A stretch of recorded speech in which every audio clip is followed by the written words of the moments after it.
Hello, everyone, and thank you for joining us again on the Seafood Matters podcast. In order to help our series, please press subscribe and share it with family and friends. Joining us today is Max Mossler from Sustainable Fisheries at the University of Washington.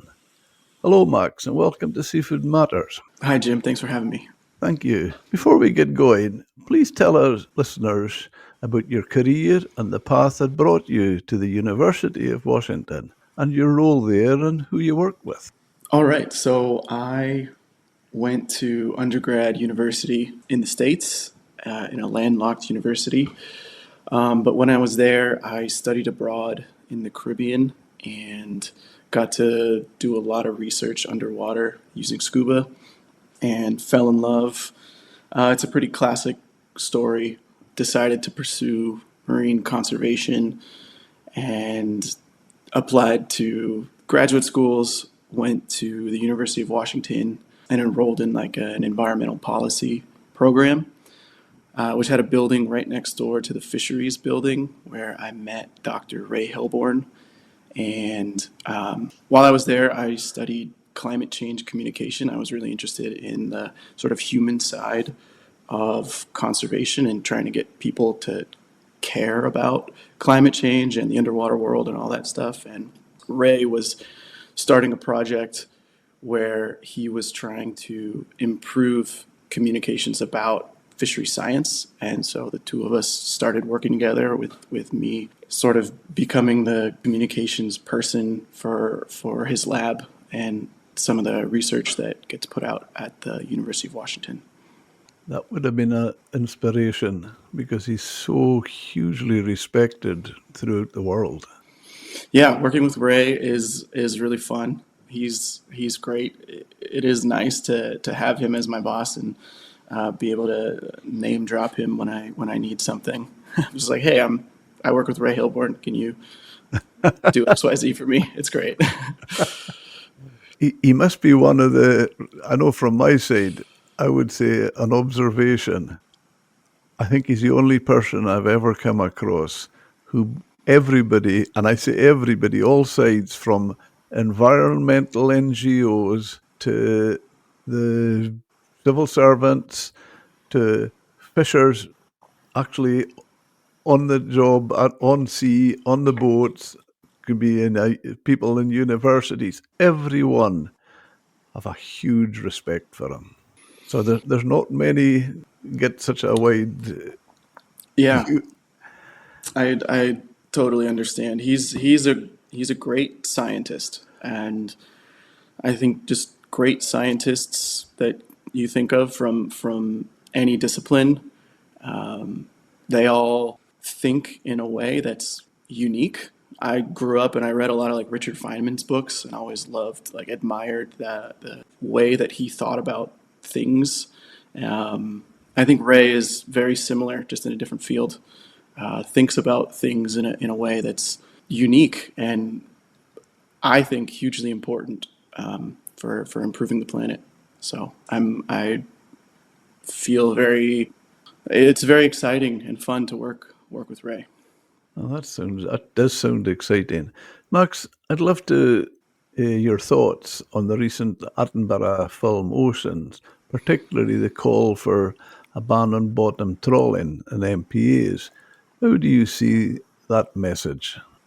Well, I grew up. I love David Attenborough. I guess sort of missing from my introduction was a description of my motivations for going to graduate school, and I was definitely like wanted to. I went to graduate school essentially with a goal of creating as many MPAs as possible around the world. That was I was studying abroad and scuba diving in marine protected areas is really inspired me to care about the ocean. And when I got to graduate school, thought more deeply about the world and its problems. I had a big swing in the way that I feel about the best ways to protect the planet and swung pretty hard in the like doing whatever we can pragmatically to improve things is the way forward. And to me, that means harvesting as much sustainable protein as we can from the ocean. I think that's probably Ray's approach and attitude as well. So watching the film Ocean, it's sort of the same things that we've said, and I know you've covered a lot on your podcast in the last few episodes. But just protecting something from a threat means you have to really understand what the threat is, and bottom trawling can certainly be a threat. But as far as I understand, the MPAs in the UK that are meant to protect the ocean, they are not meant to protect the ocean from a bottom trawling threat. And bottom trawling isn't necessarily a threat in those areas. So the way that I see it is that if bottom trawling is a threat, then yeah, close an area to bottom trawling. But if it's not a threat in that area, it's probably okay. Okay, the film shows a closed area in Hawaii with supposed benefits. From your perspective, is that story accurate? So I think this is one of the selling points of marine protected areas is that they create spillover effects where if you create if you protect an area from fishing, fish in that area, procreate and grow in population and then spill over into surrounding areas, which benefits fishermen. There is a limited amount of evidence that spillover improves fishery catches. There is a really big study done on a network of MPAs in California that essentially showed that yes, while MPAs improve fish populations inside an MPA, outside the MPA, the fish are essentially just fished harder and overall population remains pretty much the same. That Hawaii MPA paper that's cited in the film was the first one to show some kind of evidence that MPAs create spillover on a very large scale that would technically benefit fishermen. But I think the methods in that paper weren't great. We were surprised to see it published in Science where it was. The methodology was I'm not sure how to like it was peer reviewed, like it was rigorous. The assumptions that they used in the model were defensible, but we don't feel that they were the right assumptions for their model, and probably ignored a really large El Nino event that skewed the data. I think the yellowfin tuna population that increased after the MPA was established, that their data picks up on. I think in 5 or 10 years, we'll have a much better understanding of if the spillover effect was real or not. I don't know. I lean towards probably not. It was such a small effect that I think you'll see the data smooth over time. If I were to bet on it, I would probably bet that there was no spillover effect from that data. It's a bit disappointing that they use something like that. When you see it, there's no real hard evidence of anything. I mean, this is one of the things that Ray and I started this project to do, was to dive into methodology of papers and science, because you can use data and science to say almost anything. You can create a model and bend the assumptions in that model and get that model published in a journal. That's not that difficult to do. But the problem is that models are getting increasingly complicated, and understanding methodology and the models that go into the scientific paper is really hard and really difficult and getting harder. And so that's a big part of my job, I think, is understanding models and explaining them in a way that almost anybody could understand what the scientists did, what they assumed, and what their mathematical models reveal about their data set. That's sort of the way that I see my job. And so I wrote up this. There's an article that I wrote about this paper about that Hawaii MPA that sort of explains their model, explains their assumptions, and why we think those assumptions weren't the best ones to make, and so the data set that they used might not say what they conclude, which is that spillover occurred and fishermen will benefit from that MPA. That's interesting, Max. The paper you talk about, is that public? It is public. I'm not sure if it's open source. I could check, but one thing about scientists and their papers is if every paper that's published has a corresponding author on it, every corresponding author dreams about getting emails about just like, hey, will you send me a copy of your paper? So pretty much any paper is accessible to anyone. Just email the corresponding author. Their email will appear when you click on them on the paper. I'm not sure if that paper is open source. I feel like it actually might be. It's Medoff et al. But if you just email whoever the corresponding author is, I think it's John Linham. He'll send you a copy, I'm sure. Okay, that's definitely that's really interesting. And the reason I ask about the Hawaii example is because around the UK we've had closed areas, and that's there's one in the Irish Sea, and some in the east coast and west coast of Scotland, and we find years and years afterwards the fish never seem to return. Do you have a view on that one? I can't say I know enough about those areas or that data to say anything. There's so much that goes into fish, you know. So I'm actually not familiar with that area, or those MPAs, or what those MPAs protect from. Are they anti-fishing areas? Well, a lot of them, unfortunately, our situation around the coast now is a lot of our fishing harbours are empty and there's no fishing any longer. Huh. It's really sad. I Yeah, that is sad. I don't know the history that well in that area. Yeah, there's one quite close to us here on the east coast, the Murray Firth, it's called, and there was in the halcyon days, as I would call it, in the 70s, 80s, when I was a kid, there was boats all around the coast of that area, of both coasts. There were lots of boats. Every day we're going out. And my goodness, there was a lot of activity in that area. Hmm. And there's been oil rigs built in it now. There's wind farms, and they just don't get any fish.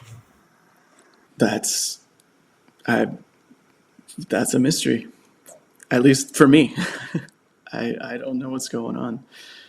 I'd be curious if anybody listening would send me a paper or two about that area, Yeah, and I could learn about it. yeah. And there's the Irish Sea, the stretch of water between Ireland and the west coast of the mainland, and that's the same. And that's been 20 years, and still there's never been fish returned. That's yeah, that's a new one for me.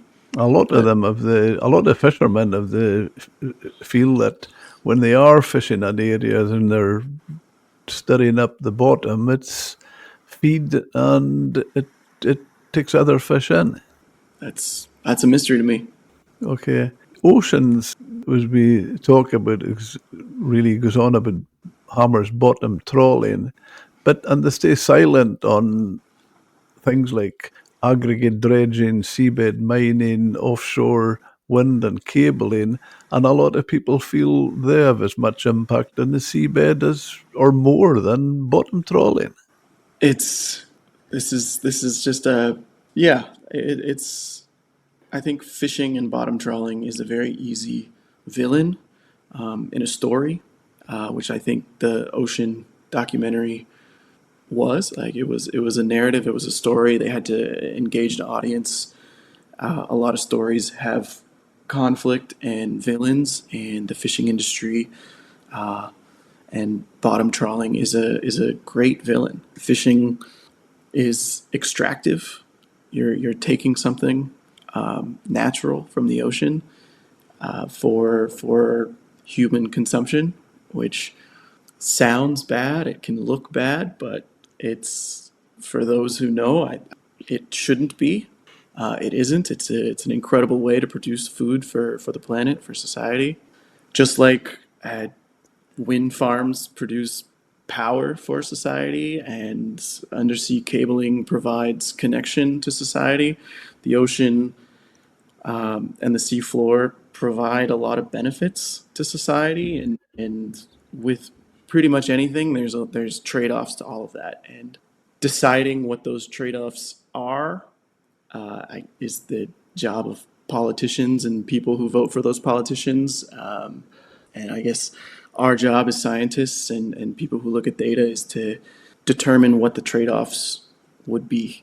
My personal opinion is that I think a lot of the trade-offs for fishing are really great ones. We need food, we need more protein in our diets, we need as much fish as we can produce for the planet, and the trade-offs of environmental impact are generally worth it because they protect farmland on land.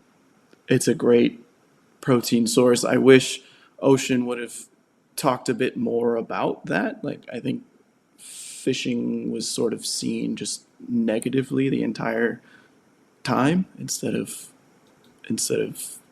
any kind of mention of the benefits of fishing, which is food on a massive scale. Do you think the public has sometimes been swayed more by emotional storytelling than balanced science? Yes, I think that is public opinion in a nutshell, is that it's very difficult to communicate science, very difficult to communicate science objectively. I think most human communication is emotional in nature, and whatever works emotionally is what will get attention. You see that pretty much across media, in news organizations. It's been a thing for decades of just like if it bleeds, it leads. If it's negative, it will get more eyeballs than if it's positive. And so I think that's been how media has operated forever, and society has like that's what society responds to. It's very difficult to get objective science. Let me rephrase that. It's very difficult to get attention onto science without that science being hyperbolic or just saying some kind of like something crazy for attention. You see that with you see it a lot with like medical research, where some medical research will come out and say like, oh, chocolate, if you eat a certain amount of chocolate, it'll cure cancer or something like that. And it's just like some small data set that happened in mice or something like that, but it'll get a headline. So I think it's really hard to get attention onto science without that sort of sensationalism. And you see that in fisheries as well, with most of the fisheries coverage is sensationalist and negative. And I think ocean just sort of followed that path that had already been laid out. That is definitely a feed here that it was trying to come up with a simple solution for a very complex problem. Yeah, yeah. Fisheries are fisheries and fishery science and fisheries management is all very nuanced and complex, and there's so many moving parts that and so like location dependent as well that there's almost no way to prescribe a blanket cure all for fisheries. The only thing I would say is just the one thing I will say objectively, I don't think anyone would disagree, is improving fisheries management around the world will make fisheries around the world better. That's a good point. Do you feel it appears strange to launch the film The Impact of Bottom Trawling on the Ocean Floor with royalties, celebrities, and NGOs invited, and yet fishermen and fisheries scientists were all left out? I yeah, it is odd. It was brilliant work by the NGOs and those on that those advocating for those policies. They organized extremely well. They had all of their communications lined up. They released the film right before the big UN Ocean Conference. A lot of them seemed to be very in sync and consistent with their messaging over that time. It was commendable how they all got together and said, hey, we're all going to focus on this one thing, in my opinion, which was sort of bottom trawling. We're all going to focus on this one thing at the same time, and we're all going to come together and make really big statements about it during this very influential policy forum. So it was certainly coordinated. It is I think it is unfortunate the relationship that a lot of NGOs have with fishermen. I think they all see each other as adversarial. They claim not to, but it's hard to look at some of the things that some of the NGOs have done, and they sort of give lip service to fishermen, like, oh, everything we're doing is to improve improve the lives of fishermen, and then, well, if you ask any fisherman about that NGO, they would all say, we hate that NGO. So Yeah. it's unfortunate, but it was not. I don't think it was surprising. It was just they had their communications and collaboration on point at the right time. Yeah. In a different context, I think the next thing I was going to ask you, I think when I heard it, it was a classic case of unintended consequence. And that was from your colleague, Ray Hilburn. But if bottom trawling had an outright ban, we'd still eat trawl caught fish, but imported from countries with weaker management and poor labour standards. What do you think about those unintended consequences? And is it fair to say that campaigns can be well meaning, but sometimes naive, even counterproductive? Yeah, that's sort of the basis of our entire argument for fishing is that this is not a supply side problem where we have to control supply. It's a demand side problem where we have billions and billions and billions of people around the world who need protein to be healthy, and the demand for that protein is not going to go away. It's just going to be a shift in where the protein comes from. Restricting protein that comes from bottom trawling in one location is going to increase demand for that same protein from somewhere else in the world, in the ocean or on land. So yeah, that's just a classic displacement, environmental impact displacement. You'll see that with all sorts of industries as well. Impact displacement is nothing new. It's often wealthier countries will regulate something and then it will just shift. Like mining is a great example.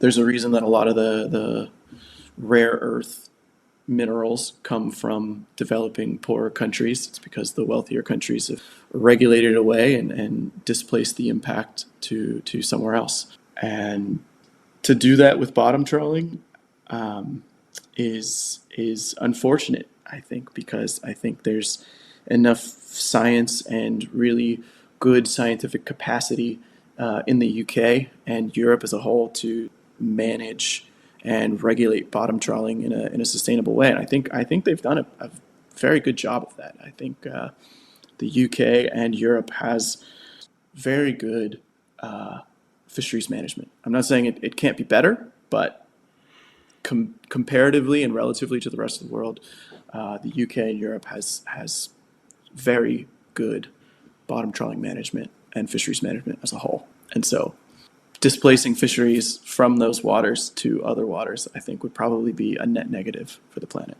Thank you. The media loves bad news headlines like our oceans are emptying. From your research, what's the real state of global fisheries? Global fisheries have been the story of global fishing is there was very little science in the early 20th century. The fishery or the oceans seemed like inexhaustible. You could just catch as much fish as possible. And then bigger boats, bigger engines, more fishing throughout the 70s and 1980s. There was probably a lot of overfishing going on. And you saw things in the early 90s, like the cod collapse, and fisheries science and fisheries management became a thing. It really wasn't a thing before then, in any sort of large scale, structurally structural sort of way throughout that period. And then in the 90s, after sort of a lot of governments realized that they were depleting their natural resources, fisheries management became much better and much stronger. And essentially, since then, over the last, I would say, 30 years, fisheries have improved around the world. I think not everywhere and not in every case, but on the whole, since then, fisheries management has improved, and the state of the oceans, from a fisheries perspective, has improved from that like early 90s, mid 90s sort of turning point where stock assessments and total allowable catches and things like that became the norm in fisheries. And I give a lot of credit to fishermen as well, who recognize the problem and see the sustainability of their livelihood as important, and actively do not want to overfish. I think that's one of the issues that I see in oceans, and the way that fishermen are talked about in media is almost seen as like greedy, looking out for themselves. But I've truly never met a fisherman or talked to anybody in the fishing industry ever who wants to overfish, who wants to deplete their the resource that they depend on. Like the sustainability of their entire industry depends on good science, depends on catching the right amount every year. So, yeah, I know I took that in a different direction than the original question, but I No, just but that's that's where interesting. I just kept. No, you've not taken it in a different, because my last point was, what's the real state of global fisheries? So you've Mm. answered it well, and pleased to hear it as well. There's a so one of the things that we do at the University of Washington in Ray's lab is we host the uh, RAM Legacy Stock Assessment Database, which is essentially a database of every stock assessment that's done around the world. Since the database started over 10 years, I forget the exact year it started. I think it was like 2009. Since then, the amount of fisheries covered has gone up. The amount of stock assessments being added to it every year has increased. And the most recent global overview of the RAM Legacy database, which was published a few years ago, essentially showed that of any fishery in the world that is managed, that has a stock assessment. So in order for a fishery, like the most basic fishery management step is to do a stock assessment of it. So of any fishery that has a stock assessment done to it, on average, almost all of those fisheries are either healthy, like at a good level, or are improving. So fishery management works, essentially. The more fisheries that are managed, that have fisheries stock assessments done to them, that have government agencies monitoring them, the more fisheries that have that capacity added to them, those fisheries improve and are sustainable. And just more and more have been happening over the last 30 years. So I think global fisheries are mostly doing very well and improving pretty much everywhere. It's a great story to hear, and it just makes me think even more annoyed probably about the myths that I'm sure we've all heard. Oceans empty by 2048. Only 100 cod left in the North Sea.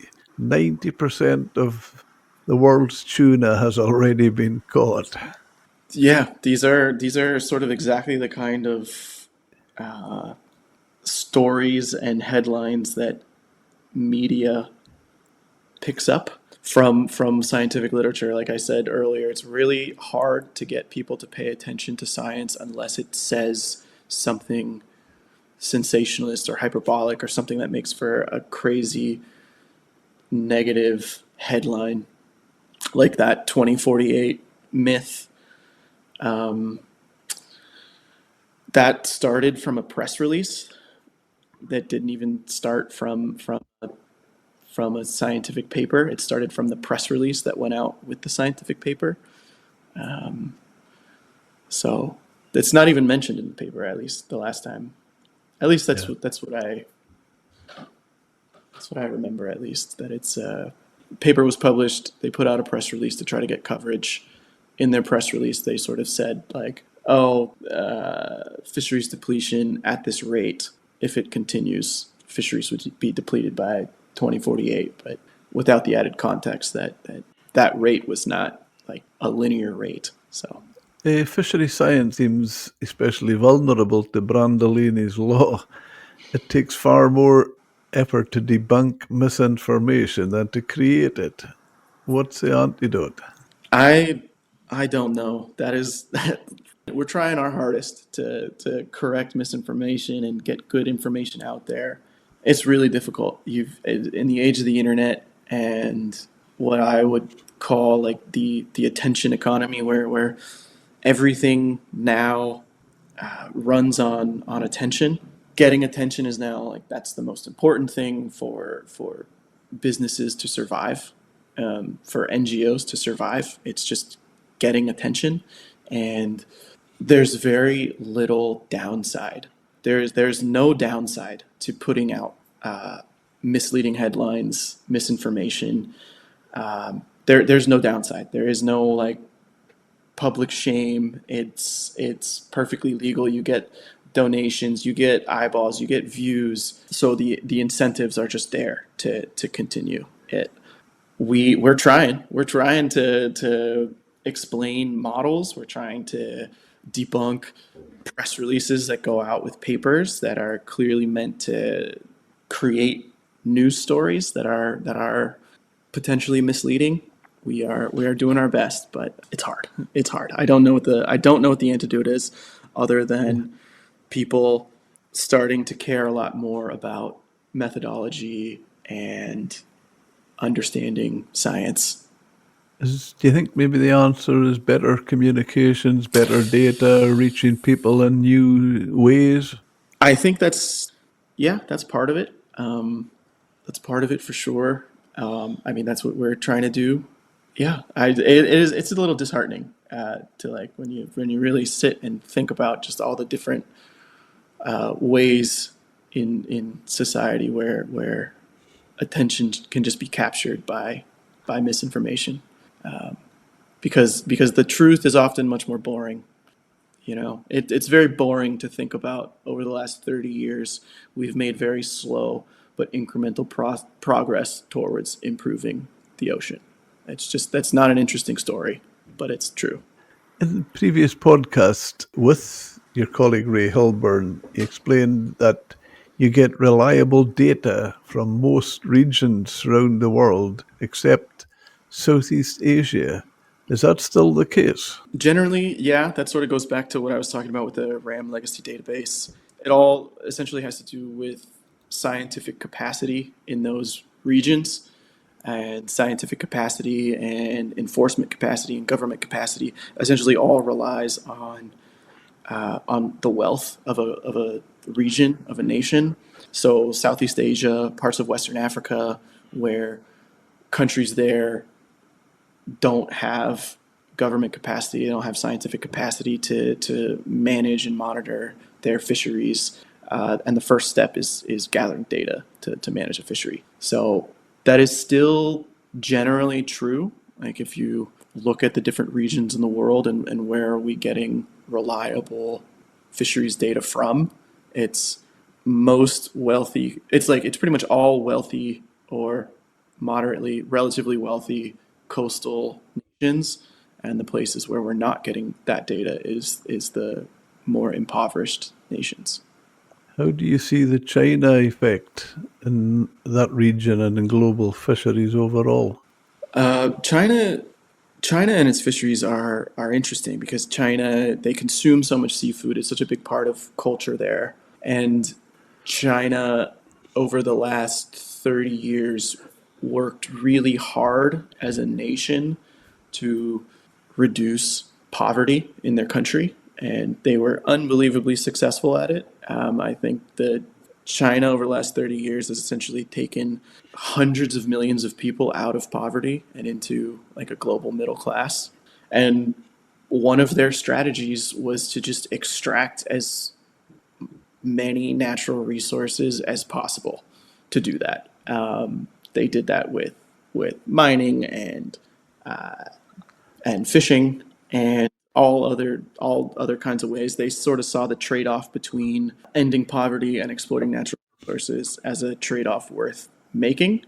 Um, and you've seen in the last few years, they've they have started managing their domestic fisheries much stricter and tighter and in more of a sustainable way. They still use their distant water fleets to sort of fish elsewhere around the globe, which is obviously very controversial and not a good thing. But they obviously see the trade offs that they made over the last 30 years as a good thing. So their fisheries domestically are improving. At least that's most of the reports I've seen out of China is that their domestic fisheries are are improving and getting much better as their country has improved like per capita GDP over the last 30 years. But but yes, they still fish probably unsustainably with their distant water fleet. Yeah, I think that's the fear. Eh, Yeah. When you think back to the time of when we had the cod issue in the Grand Banks, and we in Scotland had the North Sea, the herring just disappeared. There were a herring ban for a while. What do you feel happens when fisheries just take off like that? There's a lot of different reasons that fisheries collapse. I think increasingly it's climate driven. In the past, like in the past, there was overfishing that collapsed a lot of like northern cod in Canada, for example, parts of the east coast of the U.S. Obviously, it can be like very devastating to a region economically. It's sort of like anywhere else where a major industry shuts down, just economic depression, a lot of people becoming impoverished, that sort of a thing. It's one of the reasons that climate, like fighting climate change, is so important to avoid those things happening in areas that are thriving now. Just we need to do our best to maintain the areas that are thriving economically now. Just making sure that they can continue to thrive in the future is really important. Okay. What's your view on scallop dredging versus diving for scallops? How should we think about that trade off? I actually don't know much about the trade off. I would say, yeah, I don't know what the data is on that. I think whichever way produces food, produces scallops, that's both that's like economically viable and sustainable and safe. I actually don't know, but I would assume that diving for scallops is probably a lot more dangerous and dredging for scallops. So there's that aspect to think about as well in terms of trade offs. So so I'm not sure. I think they both seem fine so long as they're managed well. Is like if you manage a dive fishery well, I'm sure it'll be fine. If you manage a scallop dredging fishery, if you manage it well, I'm sure it's fine. So Yeah. I don't actually know what the trade off would be. I know that, well, personally, I know that I ran a seafood restaurant in Grabster in the north of Scotland for 20 years. Mm. And obviously, it was on the pier, the restaurant was on the harbour, so I was using all local fish and shellfish. And was given the opportunity of both dredge scallops and hand dived. And I would have to say, Max, I had the occasion when the divers scallops I would get would have undersized scallops that they had kept, and I never ever got an undersized scallop from a dredger, Huh. and it was because the dredgers with their rakes Mm-hmm. they were escaping, but with a diver, it was up to how honest and the hungry the scallop the diver was, whether he was going to take them or not. Whereas Yeah, whereas the dredger hadn't got the choice. yeah. I think I would probably say then the hand dive fishery probably wasn't that to me. That's improper management. That dive fishery just wasn't managed properly. Whether they, yeah, enforcement low, just poor management. That is one of that sort of is the arguments that I'm seeing more nowadays is sort of this industrial fishing boats, and people seem to want more small boats, which I understand. I understand that desire. It seems much nicer that there's smaller family-owned boats versus larger industrial scale boats, but those larger boats are much easier to manage. So you see this pretty much around the world that managing one large boat is a lot easier than managing 10 smaller boats. So fisheries management and the sustainability of a fishery is probably has a higher probability with one large boat versus 10 smaller ones, if you know what I'm saying. So that's, I mean, that's just part of fisheries management is managing those trade-offs between one larger boat and potentially less employment versus many smaller boats, more employment, less profitability potentially. And I see both sides. So it's hard to say. It's dependent on the location and the fishery managers and their choices essentially. Good. In Scotland, many fishers have argue that ghost fishing from lost static gear, long lines, and gill nets create a lot more impact and are much more harmful than trawling. But in the NGOs just ignore it. Have you a take on that? I'm not sure about the NGOs scene in the UK. I've seen a lot of UK, or sorry, I have seen a lot of NGOs campaign against ghost gear and ghost fishing. I have seen that, at least in the US. I I think ghost fishing and general waste in the fishing industry, whether it's trash from nets or discarded catch, I think that's the number one issue that fishermen and women and people in the industry need to confront and work as hard as they can to improve. As far as what would be worse between a ghost fishing net and bottom trawling, uh, depends on the kind of net, depends on the kind of bottom trawling. I think most bottom trawling in the UK and the North Sea and those areas are managed pretty well. So it's hard for me to say that bottom trawling is bad or is worse than ghost fishing. It's sort of like comparing apples and oranges to me. They're two different issues, different Yeah, it's things. more with the fact that the NGOs go on about they make a great play about the impact of trawling, but fishermen see the when gill nets and long lines have broken loose and are ghost fishing. Well, they see it's just both have impact. Well,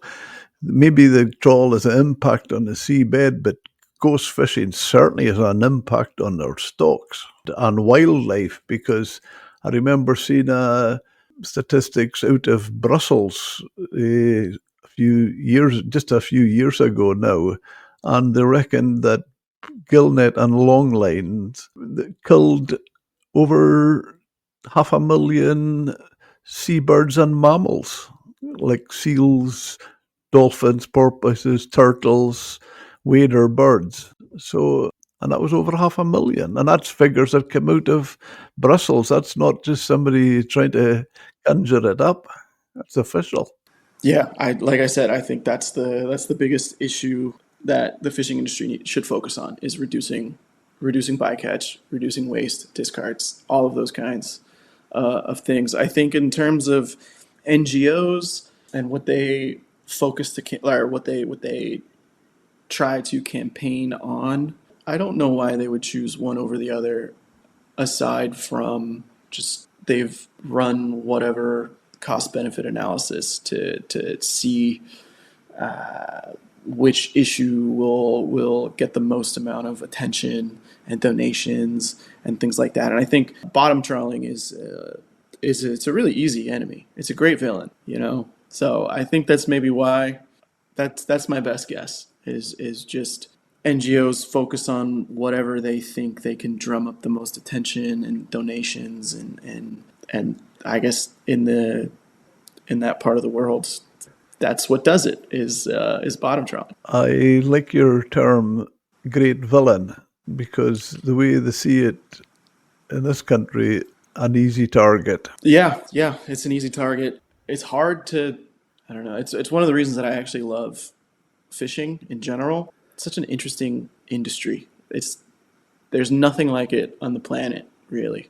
It's just you're extracting wild animals for food, but the wild animals replenish every year if you've managed them well. So it's not like extractive like oil and gas is extractive.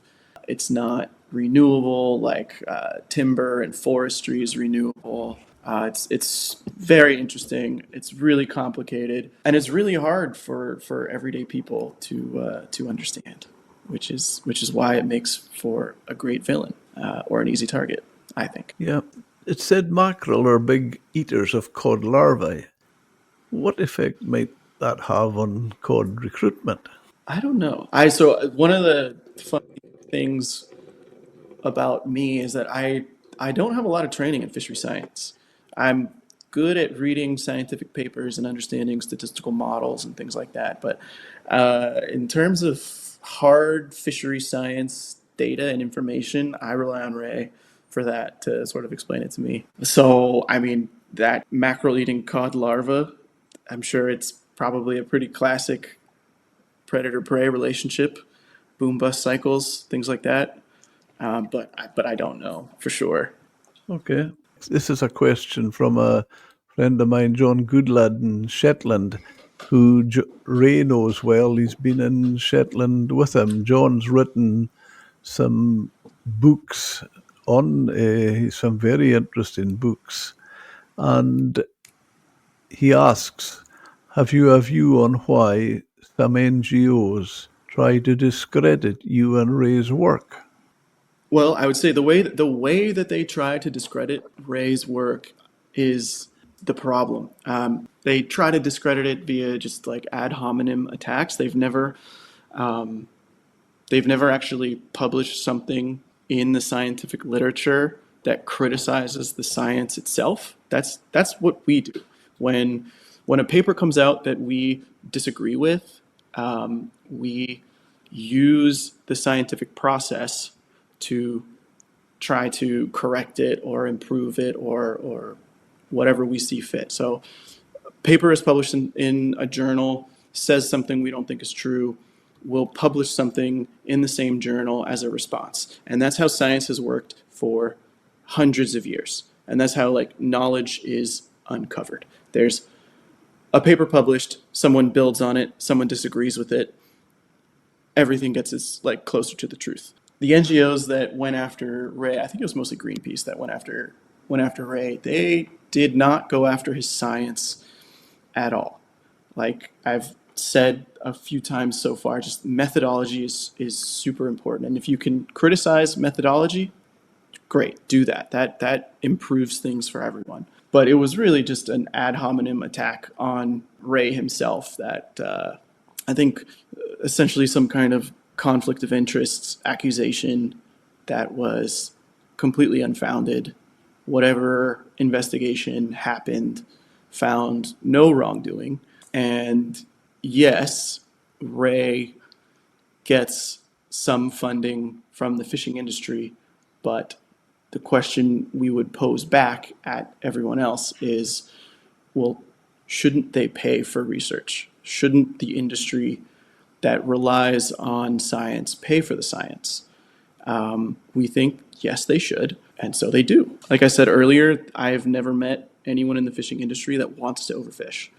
They want their business to be sustainable, and they want their business to continue in the future, and that is reliant on good data and good science. And part of their business plan and strategy is ensuring that they have good data and good science, and so they pay for it. Yeah, so I don't. Yeah, it was a ridiculous accusation at the time. It still is ridiculous because I mean I get called all kinds of stuff. I get like random hate emails, all that sort of thing. I'm just like, oh, you're just a shill for industry, Do and you?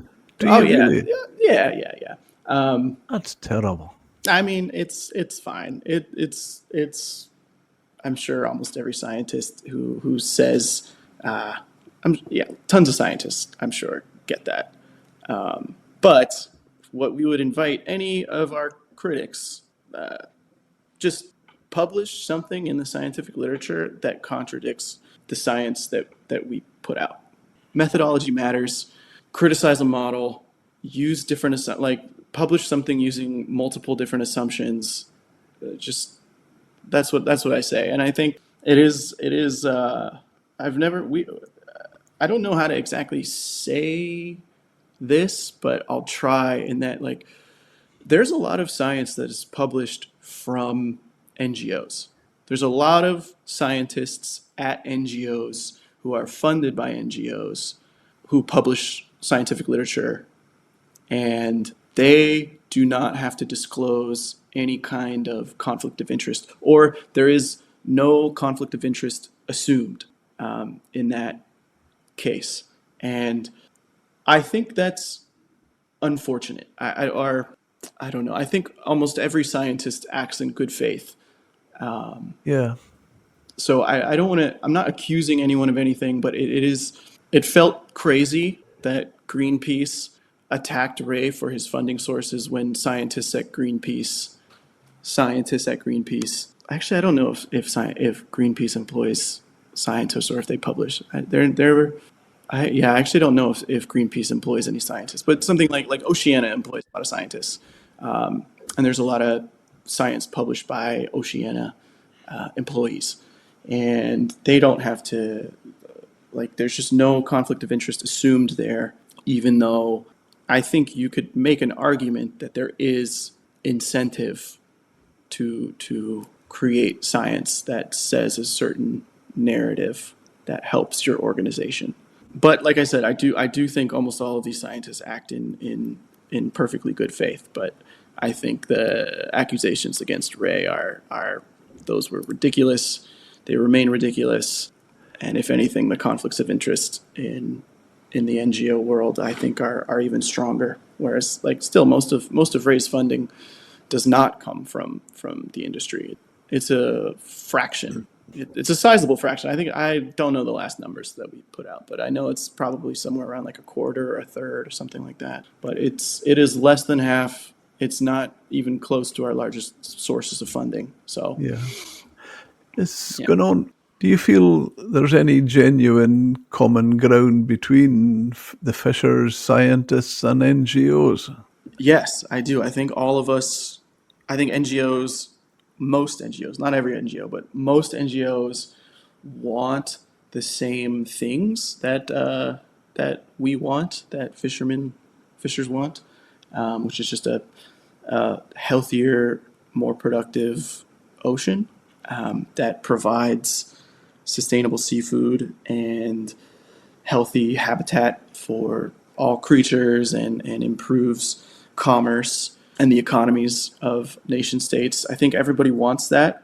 I think the incentives for everybody are a little bit misaligned, which creates conflict. Fishers, I think, have a pretty straightforward incentive to fish sustainably and profitably in perpetuity. Scientists need funding for their research, which creates an incentive to sort of say things and produce science and get published in places that will beget funding. So I think that's a big scientific incentive is funding. NGOs have a pretty similar incentive of funding, but NGOs are also in a strange.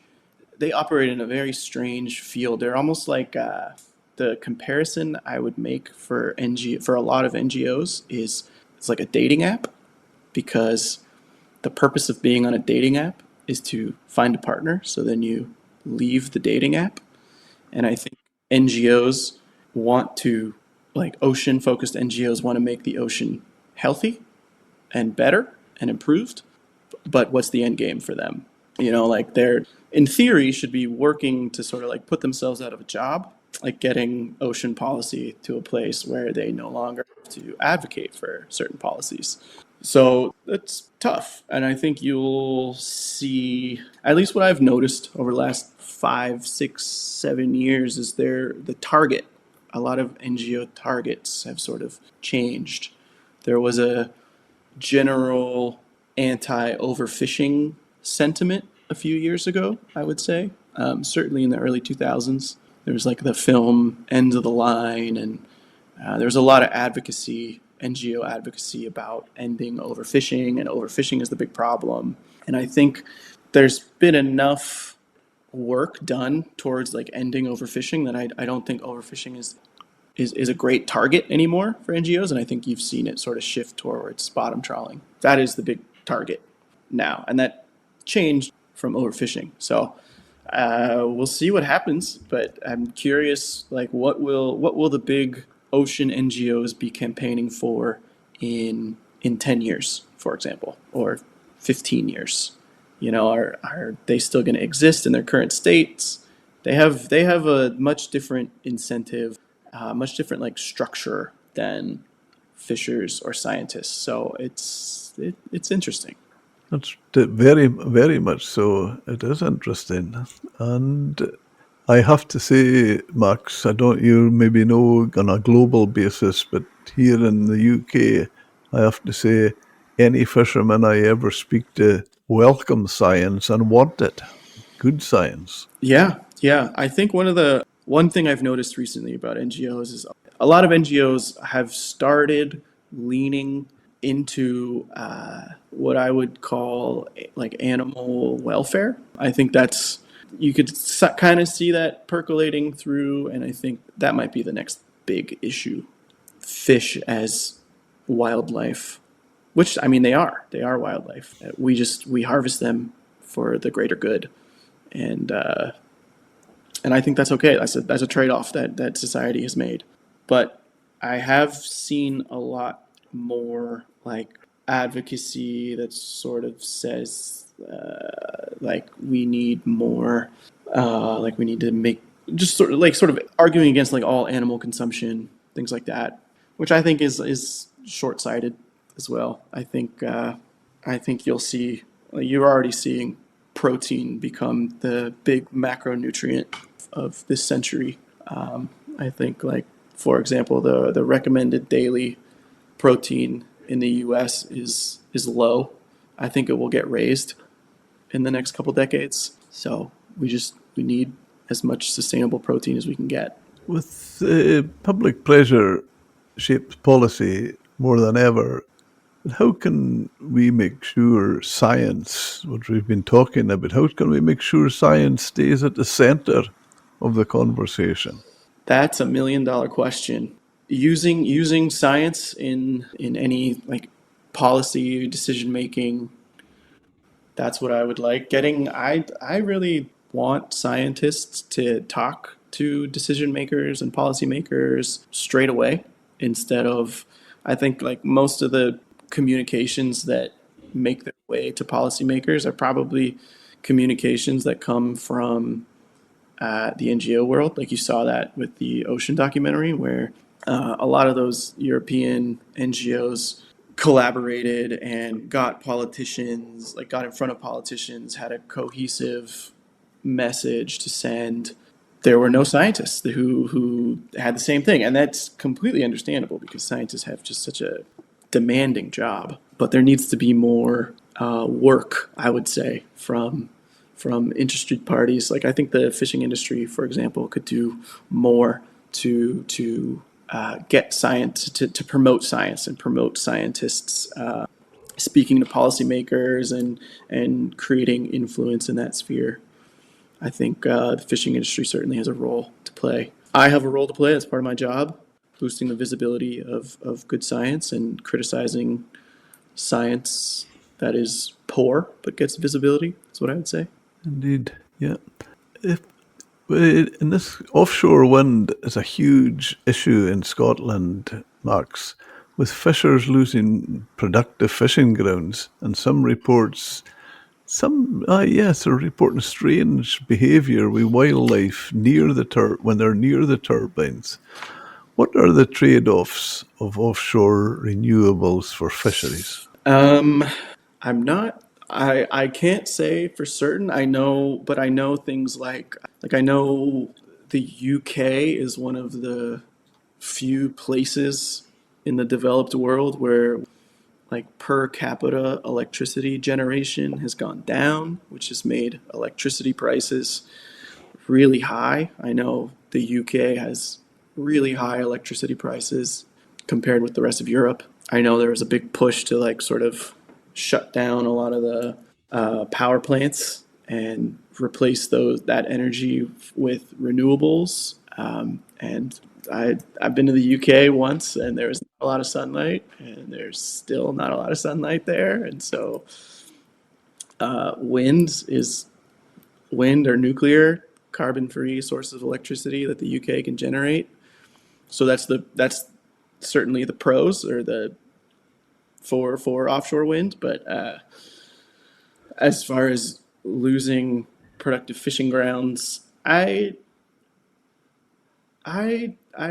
not sure yet, because theoretically there's, like, all this new underwater structure. Underwater structure is usually good for fish, but, like, yeah, the bottom contact gear with all the cables that go towards land, certainly there's going to be some fishing ground lost. It's unfortunate. I guess, like, that's the trade-off that the UK politicians are grappling with. And if you're a fisher in that region that's impacted by this, like, that sucks. That's just that. I don't. I think they should definitely be compensated. Like, in that, like, that's sort of the role of government, in my opinion. In this that view, if you, like, remove an industry for the greater good, that industry should be compensated. That compensation could, I guess, come in the form of money. It could come in the form of, like, all right, we'll close these areas to fishing, but we'll open these other areas to fishing. But yeah, it's a tough situation. It's if you're a politician in the UK, like, that's your choice. It's a tough choice. Yeah. If I could snap a finger and just say like, all right, just instantly you could build a bunch of nuclear power plants, do it. Just- but like solar is not super viable in the UK. You need a lot of electricity production. It's tough. It's a tough trade off. But at least that's my view of it. Yeah. I have a lot of sympathy and empathy for people impacted by it. But I also think it's like it's very early innings in this. I think it's just like some of the reaction to offshore wind has been very reactionary and very intense, and it's like so I try to think like a scientist and sort of just like, all right, well, let's just wait and see what happens. It's still very early. Okay. Just Yeah. wait and see. Yeah. How is fisheries management coping with climate change? And what are your views on the climate debate? I think it's undoubtedly that's one of the biggest challenges facing the ocean as a whole. Uh, carbon, excess carbon in the atmosphere dissolving into the ocean increases acidity, damages habitats. The warming water is making fish migrate generally poleward towards the poles, and these migrations are happening very fast. They're already affecting fisheries management and sustainable fisheries. So it's clear to me that that is the biggest issue facing the ocean. There is hardly anything good that will come from climate change. I think what most of the data says is that the amount of fish in the ocean will remain about the same. It's not like we're going to lose fish. It's just there will be some species that greatly benefit from warmer waters in different locations, and there will be some species that are greatly diminished because of it. I couldn't tell you what species, but hopefully it is species that people like to eat. And do you feel that it's, as you said there, it's happening quite quickly? Yeah, I mean, I know, like in Europe, I forgot I know there's a mackerel fishery that used to essentially be fished by the Norwegians in the Norwegian EEZ. And with warmer water, a lot of those mackerel are now being caught in by the Icelandic fleet. And so there's this really strange political issue where mackerel were historically caught by Norwegians and now they're being caught by Iceland. And yeah, it's I think there's a little bit of overfishing going on now because of it. Norwegians are really upset with the Icelandics over it. So it's this like political issue that was essentially just caused by the mackerel migrating to because of climate change. On the east coast of the U.S., we see that as well with lobster. Lobster are, I think, the most valuable fishery in the U.S., and they are moving slowly northward. So, like, there used to be a lobster fishery, like a very healthy lobster fishery, all up and down the coast, starting at like I think New Jersey. But now I think the furthest south you can get with like a actually viable commercial fishery is like Massachusetts. It's been a couple hundred years or a couple hundred miles over the last 100 years. Just slowly, the lobsters crawling north. I remember talking to somebody in that region, and he was between Nova Scotia, New Brunswick, Maine, that area. He reckoned that was 65% of the world lobster fishing. Yeah, it's a big fish. It's a big fishery. It's delicious. I love Maine lobster, or I guess I call it Maine lobster. Technically American lobster. Shows my bias and West Coast bias there. I believe it's more expensive than it used to be. Yeah, yeah, for sure.